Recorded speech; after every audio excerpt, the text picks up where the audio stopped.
నమస్కారం ఘంటారావానికి స్వాగతం. ముందుగా ప్రధాన అంశాలు. తెలుగులో రైతు భరోసా మార్గదర్శకాలు జారీ చేసిన సర్కార్. భూభారతిలో నమోదైన సాగు యోగ్య భూములకు సాయం.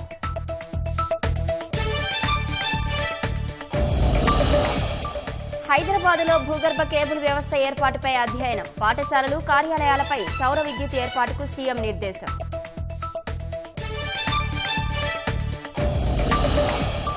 సంక్రాంతికి సొంతూళ్ల బాట పట్టిన జంట నగర వాసులు. హైదరాబాద్ విజయవాడ జాతీయ రహదారిపై రద్దీ.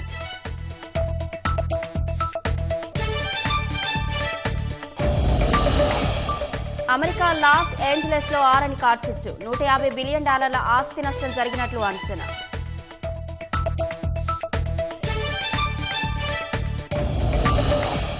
పశ్చిమాసియాలో కాల్పుల విరమణ దిశగా అడుగులు. ఖతర్లో చర్చలకు హాజరు కానున్న ఇజ్రాయెల్.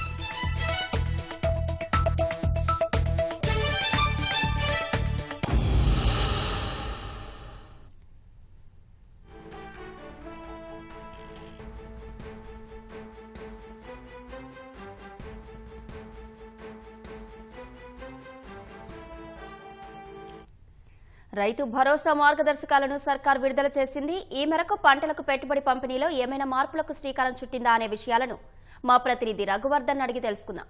రఘువర్ధన్, రైతు భరోసా మార్గదర్శకాలు ఎలా ఉన్నాయి? రైతులు దరఖాస్తు చేసుకోవాలా? రైతులకు పంట పెట్టుబడి సాయానికి అందించి సంబంధించి రాష్ట్ర ప్రభుత్వం రైతు భరోసా పథకాన్ని ఈ నెల 26వ తేదీ నుంచి ప్రారంభించాలని నిర్ణయించింది. ఈ మేరకు ఇటీవల జరిగిన రాష్ట్ర మంత్రివర్గ సమావేశంలో నిర్ణయం తీసుకున్నారు. ఆ మంత్రివర్గ సమావేశంలో తీసుకున్న నిర్ణయానికి అనుగుణంగా రైతు భరోసా పథకం 2025 మార్గదర్శకాలు జారీ చేశారు. ఈ పథకం ప్రకారం ఈ నెల 26వ తేదీ నుంచి పథకాన్ని అమలు చేస్తారు. రైతు భరోసా పథకం కింద పంట పెట్టుబడి సహాయాన్ని ఏడాదికి ఎకరాకు ₹12,000 పెంచినట్లు రాష్ట్ర ప్రభుత్వం తెలిపింది. భూభారతి ఇప్పటివరకు ధరణి పోర్టల్లో నమోదైన వ్యవసాయ యోగ్యమైన భూ విస్తీర్ణం ఆధారంగా భూ పట్టాదారులకు ఈ రైతు భరోసా సహాయాన్ని అందించాలని ప్రభుత్వం స్పష్టం చేసింది. వ్యవసాయ యోగ్యం కాని భూములకు మాత్రం రైతు భరోసా నుంచి తొలగించాలని స్పష్టంగా ఆదేశాలు జారీ చేసింది. అటవీ హక్కుల చట్టం పట్టాదారులు కూడా రైతు భరోసా వర్తింపజేస్తుంది. ఈ మేరకు వారు కూడా అర్హులేనని రాష్ట్ర ప్రభుత్వం స్పష్టం చేసింది. నేరుగా డీబీటీ పద్ధతిలో రైతు భరోసా పంట పెట్టుబడి సాయం రైతుల ఖాతాలో జమ చేస్తారు. ఇందుకు సంబంధించి దరఖాస్తు అటువంటి సంబంధించిన అంశాలు ఏవి లేవు. రైతు నేరుగానే సాగుకి యోగ్యమైన భూములన్నింటినీ అధికారులు గుర్తించి వారన్నింటికి ఆ రైతుల బ్యాంకు ఖాతాలకు నగదును జమ చేస్తారు. ఇందుకు సంబంధించి ఏమైనా ఫిర్యాదులు వచ్చినా సమస్యలు వచ్చినా వాటి పరిష్కారం కోసం జిల్లా కలెక్టర్లకు రాష్ట్ర ప్రభుత్వం ఆదేశాలు జారీ చేసింది. ఈ నెల 26వ తేదీ నుంచి ఈ పథకాన్ని ప్రారంభించినట్లు ఉత్తర్వులు జారీ చేశారు. రైతులకు సంబంధించిన అంశం కాబట్టి పూర్తి స్పష్టత ఉండాలన్న ఉద్దేశంతో రాష్ట్ర ప్రభుత్వం ఉత్తర్వులను కూడా తెలుగులోనే జారీ చేశారు. ధన్యవాదాలు రఘువర్ధన్.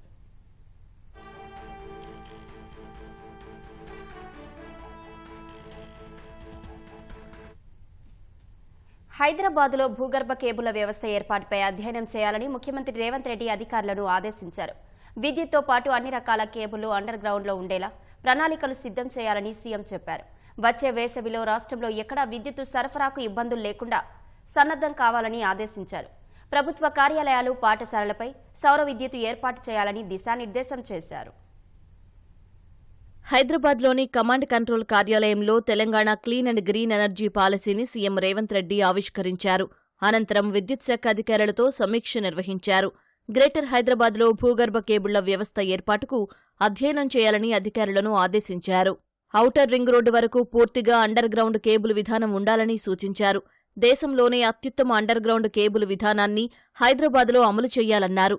వివిధ దేశాలు చేస్తున్న ఉత్తమ పాలసీలను అధ్యయనం చేసి నివేదిక ఇవ్వాలని ఆదేశించారు. విద్యుత్తో పాటు అన్ని రకాల కేబుళ్లు భూగర్భంలోనే ఉండేలా ప్రత్యామ్నాయాలు పరిశీలించాలన్నారు. ఈ విధానంతో విద్యుత్ సరఫరా నష్టాలు తగ్గుతాయని ముఖ్యమంత్రి పేర్కొన్నారు. విద్యుత్ చౌర్యం, ప్రకృతి వైపరీత్యాల వేళ సరఫరాలో అంతరాయం వంటి సమస్యలను కూడా అధిగమించవచ్చునని వివరించారు.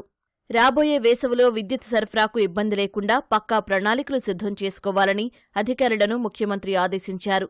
రాష్ట్రంలో ఎక్కడా విద్యుత్ అంతరాయం లేకుండా డిస్కంలు సన్నద్దం కావాలని చెప్పారు. గత ఏడాది మార్చిలో రాష్ట్రంలో గరిష్ట విద్యుత్ డిమాండ్ 15,623 మెగావాట్లకు చేరిందని, ఈసారి 16,877 మెగావాట్ల వరకు ఉంటుందని అధికారులు ముఖ్యమంత్రికి వివరించారు. గరిష్ట విద్యుత్ డిమాండ్ అంచనాకు అనుగుణంగా విద్యుత్ ఉత్పత్తి, సరఫరాకు ప్రణాళికలు సిద్ధం చేసుకోవాలని ఆదేశించారు. గృహావసరాలతో పాటు వ్యవసాయానికి మార్చిలో అత్యధిక విద్యుత్ డిమాండ్ ఉంటుందని, దానికి అనుగుణంగా సరఫరా ఉండేలా చూడాలన్నారు. గ్రేటర్ హైదరాబాద్లో రోజురోజుకు పెరుగుతున్న అవసరాలకు అనుగుణంగా విద్యుత్ సరఫరా జరగాలని అధికారులను అప్రమత్తం చేశారు. ఎక్కడైనా సాంకేతిక సమస్యలు వస్తే ప్రత్యామ్నాయంగా వెంటనే సమీపంలోని మరో ఫీడర్ నుంచి సరఫరా చేయాలని సూచించారు. ఆదివాసీ గూడెలలో గృహాలకు సౌర విద్యుత్, వ్యవసాయానికి సోలార్ పంపు సెట్లు ఉచితంగా ఇచ్చేందుకు చర్యలు చేపట్టాలని సీఎం రేవంత్ రెడ్డి ఆదేశించారు. అటవీ, గిరిజన, ఇతర శాఖలతో చర్చించి వీలైనంత త్వరగా సమగ్ర నివేదికను రూపొందించాలన్నారు. ప్రభుత్వ కార్యాలయాలు, పాఠశాలల భవనాలపై సౌర విద్యుత్ ప్లాంట్ల ఏర్పాటుకు వెంటనే ఏర్పాట్లు చేయాలని ఆదేశించారు. విద్యుత్ ప్లాంట్ల ఏర్పాటుకు ఆసక్తి చూపే కంపెనీలను ఆహ్వానించి పనులను అప్పగించాలనే విధానంపై ప్రణాళిక తయారు చేయాలని చెప్పారు. ఇతర రాష్ట్రాల్లో సౌర విద్యుత్ ప్లాంట్లు అమలు చేస్తున్న విధానాన్ని పరిశీలించాలన్నారు. పునరుత్పాదక విద్యుత్ ఉత్పత్తిలో తెలంగాణను దేశంలోనే ఆదర్శంగా ముందుకు తీసుకువెళ్లాలని సీఎం దిశానిర్దేశం చేశారు. వికారాబాద్ జిల్లా పరిగి వద్ద 10 ఏళ్లుగా పెండింగ్లో ఉన్న 400 kV సబ్స్టేషన్ పురోగతిపై నివేదికను ఇవ్వాలని సీఎం రేవంత్ రెడ్డి ఆదేశించారు. గోషామహల్లో కొత్త ఉస్మానియా ఆసుపత్రి నిర్మించనున్నందున స్టేడియం పక్కనే ఉన్న సబ్స్టేషన్ను మరోవైపు తరలించాలని సూచించారు. మరింత అదనపు సామర్థ్యం, అధునాతన టెక్నాలజీతో ఈ సబ్స్టేషన్ ఏర్పాటు చేసేందుకు చర్యలు తీసుకోవాలన్నారు. మద్యం సరఫరా కంపెనీల ఒత్తిళ్లకు తలొగ్గేది లేదని సీఎం రేవంత్ రెడ్డి స్పష్టం చేశారు. హైకోర్టు విశ్రాంత జడ్జి నేతృత్వంలో వేసిన కమిటీ నివేదిక మేరకే ధరలు సవరిస్తామని వెల్లడించారు. యునైటెడ్ బ్రూవరీస్ లిమిటెడ్ ధరలు పెంచాలని ఒత్తిడి చేస్తున్నట్లు అధికారులు సీఎం దృష్టికి తీసుకొచ్చారు. గత ప్రభుత్వం పెట్టిన బకాయిలను క్రమంగా చెల్లించాలని ఆర్థిక శాఖ అధికారులను సీఎం రేవంత్ ఆదేశించారు. రాష్ట్రంలో మద్యం సరఫరా చేసేందుకు ముందుకు వచ్చే కంపెనీలను ఎంపిక చేసేందుకు పారదర్శక విధానం అనుసరించాలని ఆదేశించారు. ఇతర రాష్ట్రాల్లో బీర్ల ధరలను పరిశీలించి కొత్త కంపెనీల నుంచి అప్లికేషన్లను తీసుకునేందుకు నోటిఫికేషన్ జారీ చేయాలని సూచించారు. బ్రాండ్ల పేర్లతో దరఖాస్తులు స్వీకరించి నాణ్యత ప్రమాణాలు, సరఫరా సామర్థ్యం పరిశీలించి పారదర్శకంగా ఎంపిక ప్రక్రియ చేపట్టాలని అధికారులను ఆదేశించారు.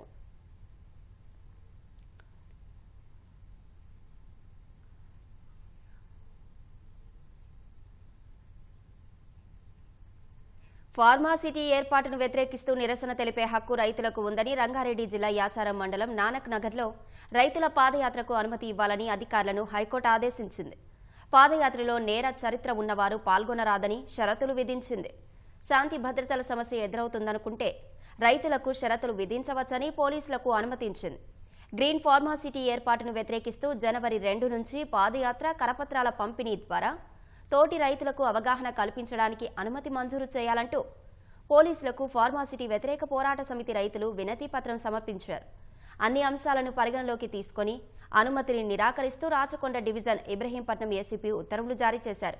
వీటిని సవాలు చేస్తూ ఫార్మాసిటీ వ్యతిరేక పోరాట సమితి తరపున ఎం సాయిరెడ్డి మరో 2 హైకోర్టులో పిటిషన్ దాఖలు చేశారు. వాదనలు విన్న న్యాయమూర్తి ఫార్మాసిటీ కోసం సేకరిస్తున్న భూముల యజమానులే ఇక్కడ పిటిషనర్లని, ఫార్మాసిటీ ఏర్పాటుకు నిరసన తెలిపే హక్కు కోల్పోరాదని, అనుమతి నిరాకరించడం ప్రాథమికంగా రాజ్యాంగంలోని అధికరణ 19(21)కి ఉల్లంఘనేనని వ్యాఖ్యానించారు.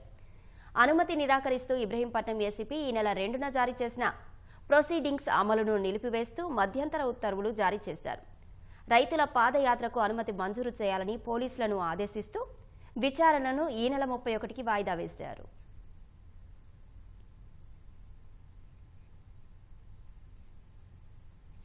పండగ రద్దీపై మరిన్ని తాజా వివరాలు మా ప్రతినిధి రమేష్ ఎంజీబీఎస్ నుంచి ప్రత్యక్ష ప్రసారం ద్వారా అందిస్తారు.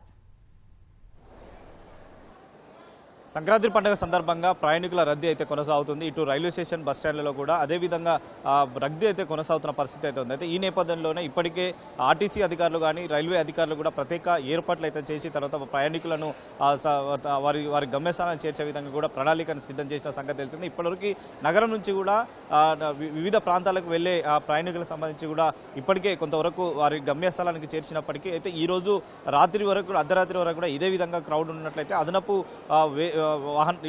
బస్సులతో పాటు అదనపు రైళ్లను కూడా ఏర్పాటు చేస్తామని చెప్పి కూడా అధికారులు అయితే వెళ్లిసిన పరిస్థితి అయితే ఉంది. ప్రస్తుతం మనం ఎంజీబీఎస్ బస్టాండ్ వద్ద ఉన్నాము. ఇక్కడ చూడొచ్చు, అంటే ప్రయాణికులకు సంబంధించి ఇంకా ప్రయాణికులు వారి స్వగ్రామాలకు వెళ్లేందుకు కూడా హైదరాబాద్ నుంచి పలు చోట్ల నుంచి కూడా ఇటు రైల్వే స్టేషన్లు, తర్వాత బస్ స్టేషన్లకు వచ్చి తర్వాత ఇక్కడ నుంచి వారి గ్రామాలకైతే వెళ్తున్నారు. అయితే సంక్రాంతి పండుగ వచ్చిందంటే ఖచ్చితంగా ఆంధ్రప్రదేశ్ సంబంధించి కూడా ఎక్కువగా హైదరాబాద్ ఉపాధి కోసం తర్వాత ఇక్కడే స్థిరపడిన వారు చాలా మంది మంది కూడా ఇటు ఆంధ్రప్రదేశ్లోని తమ స్వగ్రామాలకు వెళ్ళి ఆ పండుగను జరుపుకోవడానికి కూడా ఎక్కువ మంది వెళ్తుంటారు. కాబట్టి దాని నేపథ్యంలోనే ఇటు అధికారులు కూడా తగు ఏర్పాట్లు అయితే చేయడం జరిగింది. ప్రస్తుతం అదేవిధంగా రద్దీ అయితే కొనసాగుతుంది. బస్ స్టేషన్లో అయితే ఆ బస్సుల కోసం వెయిట్ చేసిన పరిస్థితి అయితే ఉంది. దీనికి తగ్గట్టు ఇక్కడ అంటే ఎక్కువ పబ్లిక్ ఉన్నట్లయితే వెంటనే అధికారులు అప్రమత్తమై తర్వాత అదనపు బస్సులను ముందస్తు కానీ ప్రణాళికను సిద్ధం చేసి ఆ బస్సులను అయితే ఏర్పాటు చేసింది. తర్వాత ఇక్కడ నుంచి ప్రయాణికులను అయితే వారి గమ్యస్థలాన్ని అయితే ప్రయాణికులను అయితే పంపించే పరిస్థితి అయితే ఉంది. ఇప్పటికే కొన్ని రిజర్వేషన్లు ఉన్నప్పటికీ కొన్ని అదనపు బస్సులను కూడా ఏర్పాటు చేసి వారి గమ్యస్థలాన్ని చేస్తామని చెప్తున్నారు. అయితే 3 రోజులుగా వరుసగా సెలవు ఉండడంతో కూడా ఎక్కువ మంది ఈ రోజు అర్ధరాత్రి వరకు కూడా వెళ్ళారని చెప్పి కూడా అధికారులు అయితే చెప్తున్నారు. దానికి తగ్గట్టు కూడా ఏర్పాట్లు చేశాం. ఎక్కడ ఎలాంటి ప్రయాణికులకు ఇబ్బందులు లేకుండా కూడా తగు జాగ్రత్తలు తీసుకుంటూ ఇటు బందోబస్తు పరంగా కానీ తర్వాత వారి ప్రయాణం ఇంకా సురక్షితంగా ప్రయాణ స్వగ్రామాలకి తరలించే విధంగా కూడా ఏర్పాట్లు చేస్తామని చెప్పి కూడా ఇటు ఆర్టీసీ కానీ తర్వాత రైల్వే అధికారులు అయితే చెప్తున్నారు. ఇప్పటికే అదనపు రైళ్లను ఏర్పాటు చేసినప్పటికీ కొత్తగా ఏర్పాటు చేసిన చెర్లపల్లి టర్మినల్ ఎక్కడైతే ఉందో ఆ టర్మినల్లో అదనపు ట్రైన్లను అయితే ఏర్పాటు చేసిన పరిస్థితి అయితే ఉందని చెప్పవచ్చు. ఇప్పటివరకు అంటే దీనికి సంబంధించి కూడా ఇప్పటికే ఏర్పాటు చేసినప్పటికీ ప్రయాణికులు కొంచెం ఇక్కడికి వచ్చి ఏదైనా అదనపు బస్సులకు సంబంధించి కూడా ఏదైనా అడిగినట్టయితే వెంటనే ఏర్పాటు చేసే పరిస్థితి అయితే ఉంది. ప్రస్తుతం ఆర్టీసీ అధికారులు ఉన్నారు, వారితో మాట్లాడే ప్రయత్నం. ఇప్పటివరకు క్రౌడ్ ఏ విధంగా ఉంది అంటే నిన్న మొన్నటి కంటే ఈ రోజుకి ప్రస్తుతం ఏ విధంగా ఉంది సార్? ప్రజెంట్ అంటే ప్రయాణికుల రద్దీ ఏ విధంగా ఉంది సార్? ప్రస్తుతం అంటే అధికారులు అయితే ప్రస్తుతం వివరాలు అయితే సేకరిస్తున్నారు. ఎక్కడ కూడా ప్రయాణికుల రద్దీ లేకుండా కానీ తర్వాత అక్కడ వారికి స్వగ్రామాలు తరలించే విధంగా ప్రస్తుతం అయితే ప్రయాణికుల పరిస్థితి అయితే మనం చూస్తున్నాం. అంటే ఇటు ఖమ్మం ప్రధానంగా సత్తుపల్లి, రాజమండ్రి, పోలవరం ఈ ప్లాట్ఫామ్ సంబంధించి కూడా ఉన్నాం. బస్సుల కోసం అయితే ప్రస్తుతం అయితే వెయిట్ చేస్తున్న పరిస్థితి అయితే ఉంది. ఇప్పటికే అధికారులు అయితే ఒక పక్క ఏర్పాట్లు చేస్తున్నప్పటికీ తర్వాత ఇంకా అదనపు బస్సులు ఇంకా అవసరం ఉంటే మాత్రం ఖచ్చితంగా నడుపుతాము. ఇప్పటికే అదనపు సర్వీసులు నడిపిస్తున్నాము. వాళ్ళు అక్కడ నుంచి తిరిగి మళ్ళీ ఇక్కడ నుంచి తర్వాత మళ్ళీ పంపించే ప్రయత్నం కూడా చేస్తున్నాం చెప్తున్నారు. అయితే వచ్చే మార్గంలో కేవలం అంటే వెళ్లే మార్గం కాకుండా వచ్చే సమయాన్ని కూడా తగు ఏర్పాట్లు అయితే ప్రస్తుతం అయితే చేస్తున్నాం. 3 రోజుల పాటు ఇదే విధంగా రద్దీ కొనసాగుతుంది. కాబట్టి ప్రయాణికులను సురక్షితంగా వారి గమ్యస్థానం చేర్చే విధానం కూడా ఉంటుంది. అయితే ఇటు ప్రైవేటు ట్రావెల్స్ను దృష్టిలో పెట్టుకొని కూడా అదనపు బస్సులను అయితే ప్రస్తుతం అయితే నడిపిస్తున్నామని చెప్పి ఆర్టీసీ అధికారులు అయితే ప్రస్తుతం అయితే వెళ్లిస్తున్న పరిస్థితి అయితే ఉంది. Vote studio. ఆ ఇంటికి పెద్ద దిక్కైన వ్యక్తి బతుకుదెరువు కోసం బహ్రెయిన్ బాట పట్టి జైల్లో పడ్డాడు. పొట్టకోటి కోసం వెళ్లి కటకటాల పాలయ్యాడు. భర్త ఎలా ఉన్నాడో తెలియక భార్య, తండ్రినే చూడని కుమార్తె తీవ్ర ఆందోళన చెందుతున్నారు. భర్తను రప్పించేందుకు 6 నెలలుగా ప్రభుత్వ కార్యాలయాల చుట్టూ తిరుగుతున్నా ఫలితం లేకుండా పోయింది. సర్కారు స్పందించి స్వదేశానికి రప్పించాలని ఆ కుటుంబ సభ్యులు దీనంగా వేడుకుంటున్నారు. నిజామాబాద్ జిల్లా కొడిచెర్లకు చెందిన కంచు గంగయ్య 1999లో ఉపాధి కోసం సౌదీ అరేబియా వెళ్లి అక్కడ 5 ఏళ్లున్నారు. ఆ తర్వాత 3 ఏళ్లు దుబాయ్లో పనిచేసి 2008లో బహ్రెయిన్ వెళ్లాడు. అక్కడ పనిచేస్తున్న కంపెనీ మూతపడడంతో కొన్నేళ్లుగా వేరే కంపెనీలో పనిచేస్తూ కాలం వెళ్లదీశాడు. కంపెనీ వీసాపై వెళ్లినా చట్టవిరుద్ధంగా బయట పనిచేయడం వల్ల అక్రమ నివాసిగా మారాడు. పోలీసులు తనిఖీలు చేపట్టి పాస్పోర్ట్ లేదనే కారణంతో అరెస్టు చేసి జైల్లో వేశారు. అప్పట్నుంచి గంగయ్యను రప్పించడానికి భార్య, కుమార్తె పడరాని పాట్లు పడుతున్నారు. 16 ఏళ్లుగా తండ్రిని చూడలేదని, ఒక్కసారి చూడాలని ఉందంటూ గంగయ్య కుమార్తె శృతి కన్నీటి పర్యంతమవుతోంది.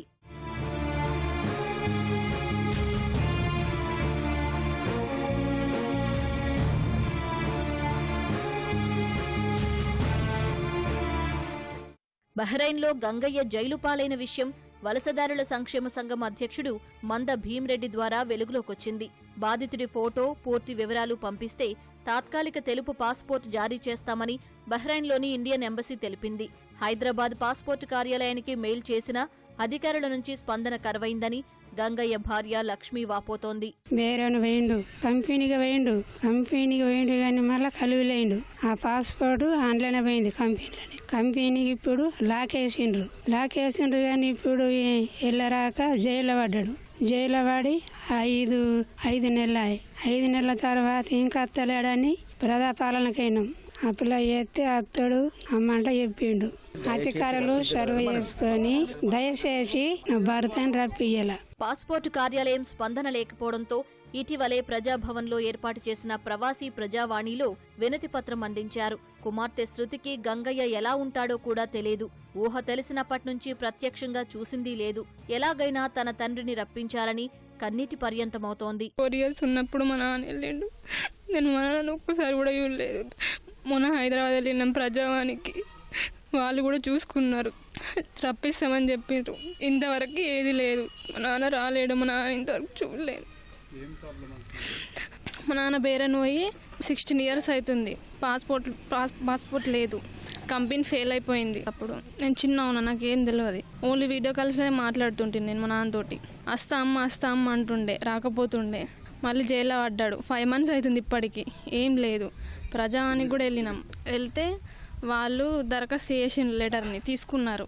చెప్తాం అని అన్నారు. ఇంకా ఏది లేదు. ఇందులో ప్రభుత్వ అధికారులు అందరు కలిసి మా నాన్న రప్పియాలని కోరుకుంటున్నా సార్. పోయిన కంపెనీ ఫెయిల్ అయ్యి ఆ పాస్పోర్ట్ అందరూ ఇరుకపోయింది. ఇరుకపోయిన కారణంగా బయట చేసిండు. ఆ బయట చేసినాక ఎన్నిసార్లు చేసినా, ఎన్ని కంపెనీలు చేసినా కానీ డబ్బులు ఇవ్వడం లేదని చెప్పిండు మాకు ఫోన్ చేసినప్పుడల్లా. ఆయన ఇక్కడికి వెళ్ళి అప్పులు తీసుకపోయినాయి, అంతే ఉన్నాయి. అప్పులకు వడ్డీ పెరిగిపోయింది. ఆ వడ్డీ కట్టలేక వీళ్ళు తల్లి బిడ్డ ఇద్దరు ఉంటారు. వాళ్ళు బీడీలు చేసుకుంటా వాళ్ళ ఖర్చులు ఇలా తీసుకుంటున్నారు. కానీ ఆ డబ్బులు ఏవైతే తీసుకున్న డబ్బులకు వడ్డీలు కట్టలేకంటే 3 నుంచి 4 లక్షల బాకీ అయింది ఇప్పుడు వాళ్ళకు. ఆయన జైలుకు పడ్డాడు. కానీ వీళ్ళ పరిస్థితి కూడా బాగాలేదు సార్ ఇక్కడ. ఎందుకంటే బుక్కాడితే కానీ బుక్కాడని పరిస్థితిలో ఉన్నారు. కాబట్టి ప్రజాప్రతినిధులు, అధికారులు స్పందించి తొందరగా వ్యక్తిని ఇక్కడికి రావాలని కోరుకుంటున్నారు సార్. వరంగల్ హంటర్ రోడ్లోని కాకతీయ జంతు ప్రదర్శనశాలకు కొత్త అతిథుల రాకతో సంక్రాంతి పండుగ సంబరాన్ని తెచ్చింది. శంకర్, కరీనా అనే 2 పెద్ద పులులు పండగ సెలవుల్లో వచ్చే సందర్శకులను అలరించనున్నాయి. అటవీ పర్యావరణ శాఖ మంత్రి కొండా సురేఖ రాయల్ బెంగాల్ టైగర్ల ఎన్క్లోజర్ను ప్రారంభించారు. రవాణా శాఖ మంత్రి పొన్నం ప్రభాకర్, శాసన మండలి ఉపసభాపతి బండా ప్రకాష్, ఎమ్మెల్యే నాయని రాజేందర్ రెడ్డి ఈ కార్యక్రమంలో పాల్గొన్నారు. పెద్ద పులులతో పాటు కొత్తగా తీసుకొచ్చిన 2 అడవి దున్నలు, జింకల ఎన్క్లోజర్ను కొండా సురేఖ ప్రారంభించారు. హైదరాబాద్ జూ తరహాలో వరంగల్ జూను అభివృద్ధి చేయనున్నట్లు మంత్రి తెలిపారు. సందర్శకులను మరింతగా ఆకట్టుకునేందుకు మరికొన్ని పులులు, సింహాలను తీసుకువస్తామని వివరించారు. ఈ జూని ఇంకా పెద్దగా చేయాలి అంటే ఈ ప్లేస్ సరిపోనప్పుడు బయట తీసుకెళ్లాలి జూని. అది మేము మాకు ఆలోచించాము, దాన్ని మేము ఎక్సర్సైజ్ చేస్తున్నాం. ఒకవేళ సెంట్రల్ గవర్నమెంట్ ఓకే అని మనకు స్థలం అవైలబిలిటీ ఉంటే వాళ్ళేమన్నా ఫండింగ్ ఇస్తా అంటే కానీ, ఎందుకంటే చాలా ఖర్చుతో కూడుకున్న పని, ఆ ప్లస్ వాళ్ళ పర్మిషన్ కూడా అవసరం ఉంటుంది. అది జరిగినట్లయితే దీన్ని బయటకు తీసుకెళ్లి దేవునూరి గుట్టల సైడ్ దాదాపు పెద్ద ప్రదేశం ఉన్నది, అక్కడికి పంపాలనేది మా లక్ష్యము. ప్రభుత్వం ఒప్పుకొని మాకు ఫండ్స్ ఇస్తే 100% దాన్ని మేము డెవలప్ చేయడానికి ముందుకొస్తాము. ఇప్పుడు ఉన్న జూన్ మాత్రం ఇంకా సందర్శకులకు ఎటువంటి ఇబ్బందులు కలగకుండా, మౌలిక సదుపాయాల్లో కానీ ఎటుల్లో కానీ కాంప్రమైజ్ కాకుండా అన్ని విధాలుగా ముందుకెళ్తా ఉన్నాం. హైదరాబాదులో తెలంగాణ వాతావరణ శాఖ ఆధ్వర్యంలో వాతావరణ అవగాహన పరుగు జరిగింది. దేశంలో వాతావరణ శాఖ స్థాపించి 150 సంవత్సరాలు పూర్తయిన సందర్భంగా నెక్లెస్ రోడ్లో 2K, 5K, 10K పరుగు నిర్వహించారు.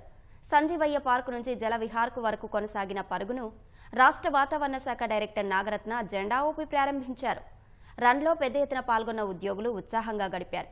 ఈ నెల 14న భారత మండపంలో జరిగే వేడుకల్లో ప్రధాని నరేంద్ర మోదీ పాల్గొంటారని, అదే రోజు హైదరాబాద్ బేగంపేట ఎయిర్పోర్ట్లో ఉన్న మాసన్ విజ్ఞాన కేంద్రంలో ఓపెన్ హౌస్ నిర్వహించనున్నట్లు పేర్కొన్నారు.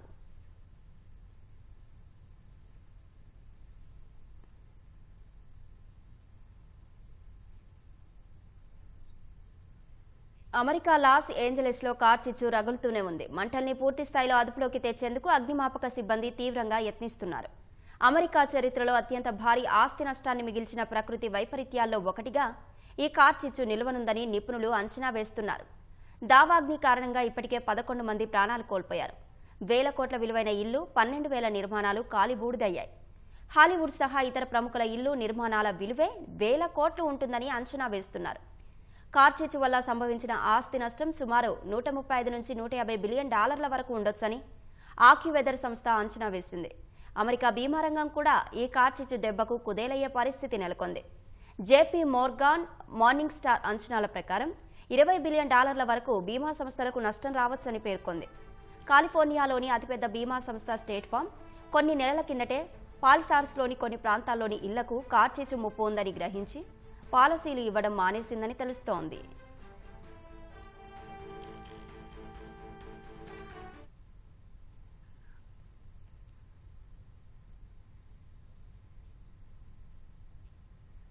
సుదీర్ఘంగా సాగుతున్న ఇజ్రాయెల్ గాజా యుద్ధంలో కాల్పుల విరమణ ఒప్పందం దిశగా కొంత పురోగతి కనిపిస్తోంది. ఖతార్లో కాల్పుల విరమణపై చర్చలకు మొసాద్ గూఢాచార సంస్థ డైరెక్టర్ను పంపేందుకు ఇజ్రాయెల్ ప్రధాని బెంజమిన్ నెతన్యాహు ఆమోదం తెలిపారు. ఈ మేరకు శనివారం ఇజ్రాయెల్ కార్యాలయం ఒక ప్రకటన విడుదల చేసింది. హమాస్తో చర్చల కోసం Mossad director David Barnea Qatar రాజధాని దోహా వెళ్లనున్నారని తెలిసింది. అయితే ఎప్పుడు వెళ్తారనే విషయాన్ని ఇజ్రాయెల్ వెల్లడించలేదు. 15 నెలల ఇజ్రాయెల్ గాజా యుద్ధంలో ఒకే ఒక్కసారి ఇరు వర్గాలు స్వల్ప కాల్పుల విరమణ ఒప్పందానికి అంగీకరించాయి. ఆ సమయంలోనే పలువురు బందీలను హమాస్ విడిచిపెట్టింది. ఆ తర్వాత మళ్లీ కాల్పుల విరమణ చర్చలకు అమెరికా, ఈజిప్ట్, ఖతార్ మధ్యవర్తిత్వం వహించినప్పటికీ ముందడుగు పడలేదు. బందీలనందరినీ విడిచిపెట్టే వరకు దాడులు ఆపబోమని ఇజ్రాయెల్ చెబుతుండగా గాజాలో దాడులను పూర్తిస్థాయిలో ఆపాలని హమాస్ డిమాండ్ చేస్తోంది.